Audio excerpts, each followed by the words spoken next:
நமஸ்காரம். குருஜி வேலா பேசுகிறேன். நல்லதே நடக்கட்டும். பெரும் சொத்துக்களை, நிலபுலங்களை, வயல்வெளிகளை, தோட்டங்களை, துறவுகளை, மலைப்பகுதியில் இருக்கக்கூடிய எஸ்டேட்டுகளை வாங்கி குவிக்கும் யோகம் யாருக்கு? கடக லக்னத்திற்கோ சிம்ம லக்னத்திற்கோ செவ்வாய் உச்சம் பெறுதல், செவ்வாய் ஆட்சியடைதல், பூமிகாரகன் செவ்வாய் பலம் பொருந்தி திசை நடத்துவது, இதெல்லாம் பெரும் அந்த நேரத்தில் அவர்கள் பெரும் சொத்துக்களை வாங்கி குவிப்பார்கள்.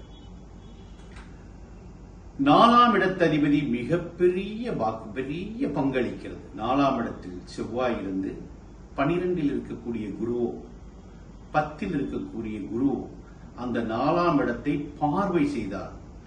4 குடையவர் ஆட்சி உச்சம் அடையும் பொழுது மட்டுமே பெரும் சொத்துக்களை வாங்கி குவிக்கும் யோகம் ஏற்படுகிறது. சில நேரத்தில் 12 குடையவர் திசை நடக்கும் பொழுதும் பெரும் சொத்துக்களை வாங்கி விற்கிறார்கள்.